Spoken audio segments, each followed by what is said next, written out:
நாட்களாக முதலமைச்சர் எல்லா அதிகாரியும் கூப்பிட்டு ஆலோசனை செய்வது மாதிரி ஒரு ஃபோட்டோ ஷூட்லாம் நடத்தி அந்த புகைப்படங்கள்லாம் வந்தது. பெயர் மாற்றம் செய்வதற்கு எதற்கு ஒரு ஆய்வு கூட்டம் நடந்துச்சு, அதிகாரிகளோட என்ன டிஸ்கஸ் பண்ணாரு அப்படின்னு எங்களுக்கு தெரியல. உடனே இந்த தாய்மாமன் தங்க மோதிரம் திட்டத்தை அறிவிச்சிருக்கிறாரு. ஆனால் அதையும் பார்த்தீங்கன்னா தேர்தல் வாக்குறுதியில் சொன்ன மாதிரி அவங்க அறிவிக்கல. தேர்தல் பிரச்சாரத்தின் பொழுது ஒரு வாக்குறுதி என்ன சொன்னார்னா, தமிழ்நாட்டில் பிறக்கக்கூடிய அனைத்து குழந்தைங்களுக்கும் அந்த தங்க மோதிர திட்டம், தாய்மாமன் தங்க மோதிர திட்டம் அப்படின்னு சொன்னார். ஆனால் இன்னைக்கு பட்ஜெட்டில் அரசு மருத்துவமனையில் பிறக்கக்கூடிய குழந்தைங்களுக்கு மட்டும்தான் இந்த திட்டம் அப்படின்னு அறிவிச்சிருக்கிறாங்க. கொடுத்த வாக்குறுதிகளை நிறைவேற்றுற மாதிரி பட்ஜெட்டில் எந்த திட்டமும் எந்த அறிவிப்பும் இல்லை. அனைத்து திட்டங்களும் எங்களுடைய தலைவர் திராவிட மாடல் ஆட்சியில் எங்களுடைய தலைவர் திரு முத்துவேல் கருணாநிதி ஸ்டாலின் அவர்கள் அறிவிச்ச செயல்படுத்திய திட்டங்களை தான் இன்னைக்கு பேரை மாற்றிருக்கிறாங்க. இல்லை இன்னொரு சிறப்பு, இந்த அரசுக்கு நன்றி சொல்லணும். என்னன்னா, ஒவ்வொரு துறையை பற்றி பேசும்பொழுது நிதியமைச்சர் பேசும்பொழுதும் அவர் குறிப்பிட்டு பேசுறாரு. பட்ஜெட்ல இடம் பெற்றிருக்கு. இந்தியாவிலேயே நம்முடைய தமிழ்நாடு முன்னணி மாநிலமா இருக்கு அப்படின்னு ரொம்ப மகிழ்ச்சியா பெருமையோட சொல்றாரு.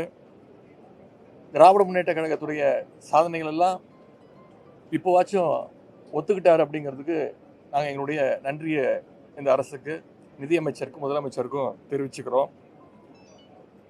அதே மாதிரி அண்ணல் அம்பேத்கர் தொழில் முன்னோடிகள் திட்டம், அண்ணல் அம்பேத்கர் அயலக கல்வி உதவி திட்டம், அயோத்திதாசர் ஆதிதிராவிடர் வாழ்விட மேம்பாட்டு திட்டம், ஒலிம்பிக் சிறப்பு மையங்கள்னு எல்லாமே எங்களுடைய திராவிட மாடல் அரசில் செயல்படுத்தப்பட்ட திட்டங்கள் தான். வெறும் பேரை மட்டும் அவங்களுடைய கட்சி பேரை வெற்றி வெற்றின்னு எல்லா திட்டத்துக்கு மேலேயும் ஸ்டிக்கர் ஒட்டியிருக்கிறாங்க.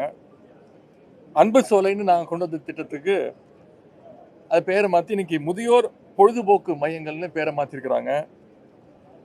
நாங்கள் எங்களுடைய தலைவர் ஆட்சியில் கொடுக்கப்பட்ட லேப்டாப் திட்டம் உங்களுக்கு தெரியும், உலகம் உங்கள் கையில் அப்படின்னு அந்த திட்ட தலைவர் பேர் வச்சு கடந்த ஆண்டு 20,000 லேப்டாப் 20 லட்சம் அறிவிச்சோம், 10 லட்சம் மாணவர்களுக்கு கொடுத்தோம். அதை இன்னைக்கு பேரை மாற்றி வெற்றி மடிக்கணினி திட்டம் அப்படின்னு பேர் வச்சிருக்கிறாங்க. கலைஞர் கனவு இல்ல திட்டம் அதோட பேரை மாற்றி வெற்றி வீடு திட்டம் அப்படின்னு பேரை மாற்றி வச்சிருக்கிறாங்க. அதே மாதிரி மாடல் ஸ்கூல்ஸு, அது தகைசால் பள்ளிகள் அதோட பேரை மாற்றிருக்கிறாங்க. முதல்வர் படைப்பகங்கள் எங்களுடைய ஆட்சியில் கொண்டு வந்த திட்டம், அதை இன்னைக்கு டிஜிட்டல் நூலகம் அப்படின்னு பேர் மாற்றிருக்கிறாங்க. அதுக்கும் பார்த்தீங்கன்னா வெறும் 10 கோடி ரூபாய் தான் நிதி ஒதுக்கீடு செய்யப்பட்டிருக்கு. எங்களுடைய ஆட்சியில் கொண்டு வரப்பட்ட நன்னிலம் திட்டம் அதற்கு பேரை மாற்றி இன்னைக்கு மண்ணின் மகள் திட்டம் அப்படின்னு பேரை மாற்றிருக்கிறாங்க. தேர்தலுக்கு முன்னாடி எங்களுடைய தலைவர் தலைமையிலான அரசு தாக்கல் செஞ்ச பட்ஜெட்டில் கல்வி, சுகாதாரம், தொழில் வளர்ச்சி, இப்படி பல்வேறு சமூக நலத்திட்டங்கள்னு இருந்துச்சு. ஒவ்வொரு ஆண்டும் கல்வித்துறைக்கான ஒதுக்கீடு எங்களுடைய ஆட்சியில், திராவிட மாடல் ஆட்சியில் பார்த்தீங்கன்னா கடைசியாக தாக்கல் செய்த பட்ஜெட்டு 48 கோடி ரூபாய் கல்விக்கு எங்களுடைய தலைவர் ஒதுக்கியிருந்தாங்க. இப்போ அதை குறைச்சி, முதன்முறையாக குறைச்சி 44,500 கோடி ரூபாய் தான் இந்த முறை ஒதுக்கியிருக்கிறாங்க. நாங்கள் தொடர்ந்து சொல்லிட்டு இருக்கிற மாதிரி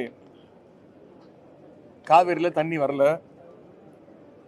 ஆடி 15 கூட தண்ணி வராத ஒரு சூழலை இந்த அரசு ஏற்படுத்தியிருக்கு. நேற்று இந்த இந்து ஆங்கில பத்திரிகையில் ஒரு செய்தி வந்திருக்கு. கடந்த 50 வருடங்கள்ல இல்லாத அளவுக்கு இந்த ஜூலை மாசத்துல காவிரி நீர் வரத்து குறைவா இருக்குன்னு அந்த பத்திரிகையில செய்தி வெளியிட்டிருக்கிறாங்க. மேகதாது அணை கட்டும் கர்நாடகாவை தடுத்து நிறுத்துறதுக்கு இந்த ஆட்சிக்கு பக்கு இல்லை, தைரியம் இல்லை, வேடிக்கை பார்த்துக்கிட்டு இருக்கிறாங்க. விவசாயிகள் தொடர்ந்து போராட்டம் பண்ணிட்டு இருக்கிறாங்க. இந்த ஆட்சி அமைஞ்சதுலேருந்து இந்த 3 மாசமா யார் அதிகமாக பார்த்தீங்கன்னா விவசாயிகள் தான் பாதிக்கப்பட்டிருக்கிறாங்க. முழு பயிர்க்கடன் தள்ளுபடின்னு தேர்தல் வாக்குறுதி சொன்னாங்க. ஆனால் இப்போ அதுக்கு ஒரு கண்டிஷன் போட்டு 50,000 ரூபாய் வரைக்கும், 50,000 ரூபா தானே,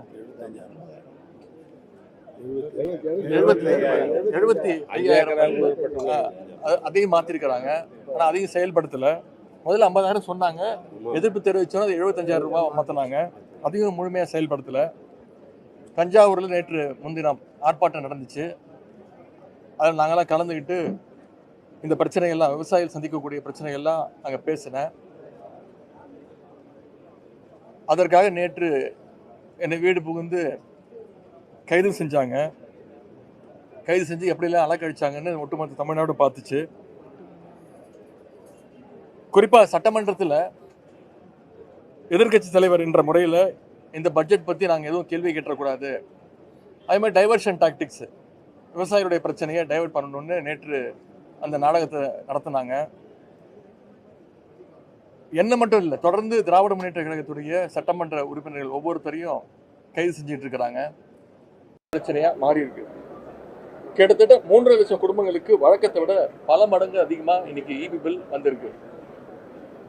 அமைச்சர்கள் அரசு பள்ளிகளுக்கு போய் அங்கே இருக்கக்கூடிய மாணவர்கள்லாம் வெளில வர சொல்லி, இந்த கட்சியினுடைய பேரெல்லாம் கோஷம் போட சொல்லி மாணவர்கள் எல்லாம் வற்புறுத்தி, அதை ரீல்ஸ் எடுத்து வீடியோ எடுத்து அதெல்லாம் போட்டு இந்த அரசு அமைச்சர்கள் அவங்களுடைய பணிகளை செஞ்சிட்டு இருக்கிறாங்க. அது மட்டும் இல்லை, இன்னைக்கு இந்தியாவே நீட்டை எதிர்த்து போராடிட்டு இருக்கு. அதை எதிர்த்து இந்த அரசு எந்த விதமான நடவடிக்கை எடுக்கவே இல்லை. அதற்கு மாறாக போராட்ட மாணவர்கள் மீது தடியடைய இந்த அரசு நடத்தியிருக்கு. விலைவாசியும் உயர்ந்துட்டே போகுது. அரிசி விலை பல மடங்கு அதிகமாக இருக்கு. ஆனால் இதையெல்லாம் கேட்டால் முதலமைச்சர் பதில் சொல்ல மாட்டாரு. முதலமைச்சருக்கு பதிலாக பொதுப்பணித்துறை அமைச்சர் பதில் சொல்லணும் அப்படின்னு ஒரு முதலமைச்சருக்கு ஒரு முன்ஜாமீன் வாங்குறாரு. இந்த மாதிரி ஒரு நகைச்சுவையை இந்திய ஜனநாயகம் எந்த மாநிலத்திலையும் எந்த சட்டமன்றத்திலையும் பார்த்துருக்காரு. நேற்று பொதுப்பணித்துறை அமைச்சர் பேசியிருக்கிறாரு. அது அதுக்கு முன்னவர் தீர்மானம் கொண்டு வரணுமா, எதிர்கட்சிகள் ஏதாவது கேள்வி கேட்டுச்சுன்னா அதுக்கு முதலமைச்சர் பதில் சொல்ல வேண்டிய அவசியம் இல்லையா, இவங்க தான் பதில் சொல்லுவாங்களா? இதற்கு எதற்கு முதலமைச்சர் அவைக்கு வரணும், இதுக்கு எதுக்கு நாங்கள்லாம் அவைக்கு வரணும் அப்படின்ற கேள்வியை பத்திரிகையாளர் நீங்கள் இந்த அரசை பார்த்து கேட்கணும்னு கேட்டுக்கொள்கின்றேன். கொடுத்த வாக்குறுதிகளை நிறைவேற்ற டைம் வேணும்னு முதலமைச்சர் கேட்டார் ஆட்சி அமைஞ்சோன்னு. இந்த பட்ஜெட்டில் அதையாச்சும் சொல்லுவாங்கன்னு எதிர்பார்த்தேன்.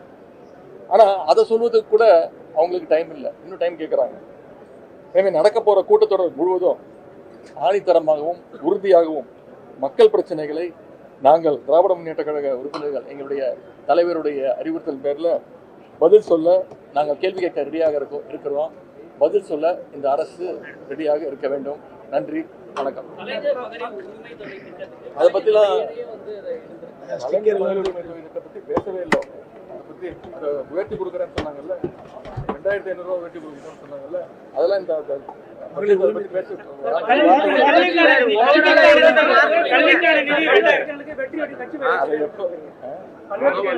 அதுதான் சொல்றேனுங்க. வெறும் அவங்க மாற்றம் சொன்னாங்க இல்லைங்க, நாங்க தான் எல்லாருக்கும் மாற்றம் சொன்னாங்கல்ல, அவங்க சொன்ன மாற்றம் இதுதான். எல்லா திட்டங்களும் பேரை மாத்திருக்கிறாங்க, அவங்க சொன்ன ஒரே மாற்றம் இதுதான்.